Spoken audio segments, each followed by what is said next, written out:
Welcome back guys, my self Piyush Goyal, company secretary from Jaipur. और दोस्तों, आज हम बात करने वाले हैं, अगर आपकी इनकम फ्रॉम अदर सोर्सेज यानी इनकम टैक्स में 5 ऐड होते हैं। फर्स्ट होता है salary and income from salary. इसके अलावा होता है इनकम फ्रॉम हाउस प्रॉपर्टी। इसके अलावा होता है इनकम फ्रॉम कैपिटल गेन।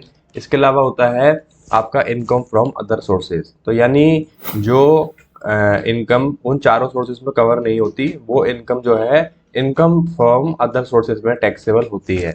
ठीक है, तो उसमें कौन कौन सी इनकम यहाँ पे कवर होती है, उसमें टैक्सेशन किस टाइप से होता है और क्या रेट ऑफ टैक्स रहती है, उसमें क्या एक लिमिट्स होती हैं for the taxability of the income. ठीक है, और कौन कौन सी इनकम जो है एग्जम्प्ट होती है इनकम फ्रॉम अदर सोर्सेज में। तो हम इस वीडियो में इसके बारे में ही कम्प्लीटली डिस्कशन करेंगे और आपको इसमें समझने में हेल्प मिलेगी कि जो इनकम फ्रॉम अदर सोर्सेज है उसमें किस प्रकार से टैक्सेबिलिटी अराइज होती है। ठीक है, तो जो सबसे पहले हम बात करें इनकम फ्रॉम अदर सोर्सेज में कौन कौन सी इनकम कवर होती है। सबसे पहले होती है डिविडेंड। डिविडेंड जो है इनकम फ्रॉम अदर सोर्सेज में कवर होती है। टीडीएस इसमें डिडक्ट होता है अगर डिविडेंड फिर मोर देन 5,000 रुपीज है।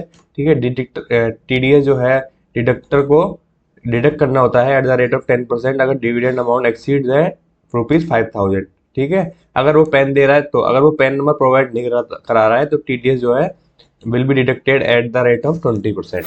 कैजुअल इनकम की बात करें हम, तो income which are generated from lotteries. Second income जो होती है taxable in the other sources, वो होती है कैजुअल इनकम, जो कि लॉटरी से आती है, क्रॉसवर्ड पजल से आती है, races, gambling, betting, card games हो गए, एंटरटेनमेंट शोज हो गए। ठीक है, गेम शो हो गए जैसे केबीसी हो गया।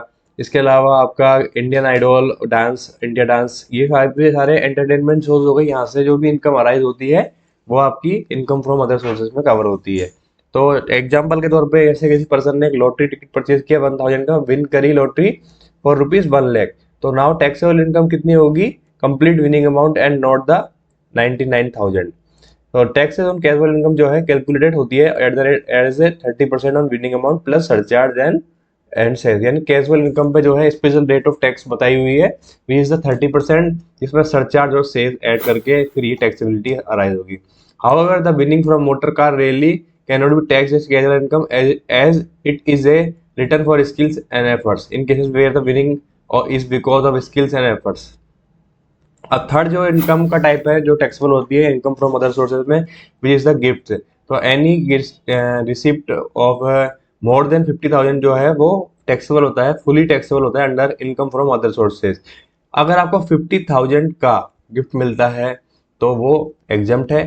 अगर 50,000 ₹1 का भी हो गया तो वो पूरा टैक्सेबल होगा। ठीक है, तो इसलिए आपको इस प्रोविजन को ध्यान में रखना है। बट कई सारे गिफ्ट हैं जो कि एग्जम्प्ट होते हैं under the income tax act, जैसे गिफ्ट फ्रॉम रिलेटिव्स। रिलेटिव्स में कौन कौन आएगा? स्पाउस आ गया, आपका brother and their spouses, sisters, their spouses, brother sister of either of parent और their spouse, any lineal ascendant and descendant of individual of their spouses.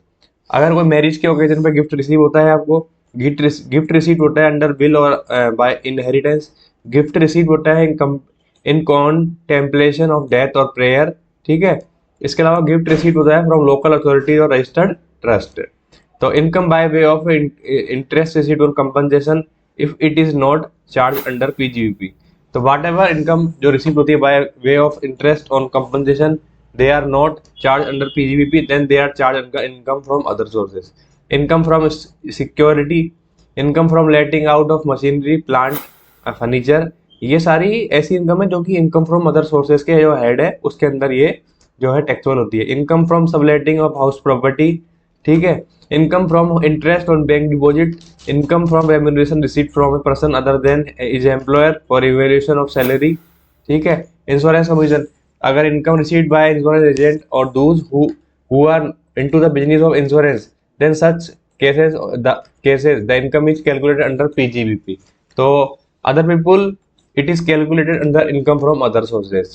Income from undisclosed sources है तो उस केस के अंदर जो है ये भी इनकम फ्रॉम अदर सोर्सेज में ही टैक्सेबल होगी। इनकम फ्रॉम प्राइवेट ट्यूशन है, ये भी अदर सोर्सेज में आपकी टैक्सेबल होगी। इनकम फ्रॉम टैक्स रिफंड है, ये भी अदर सोर्सेज में आपकी जो है टैक्सेबल होगी। फैमिली पेंशन रिसीव हुई है by family members of the deceased, तो पेंशन रिसीव की है by person himself falls under the head income from salary. ठीक है, बट पेंशन रिसीव की है by the person family after his death, तो ये इनकम आएगी आपकी income from other sources. Director sitting fee ले अगर मिल रही है for attending board meetings, income from activity of owning and maintaining race horse, stipend to the trainee. ठीक है, तो this is the income which is chargeable income from other sources. So I hope this video is very helpful for understanding about the taxability of the income from other sources. Thank you guys for watching this video, and still if you have any doubt regarding the taxability of income under the income from other sources, so you can also contact on the number given on the screen guys. Thank you for watching for this video.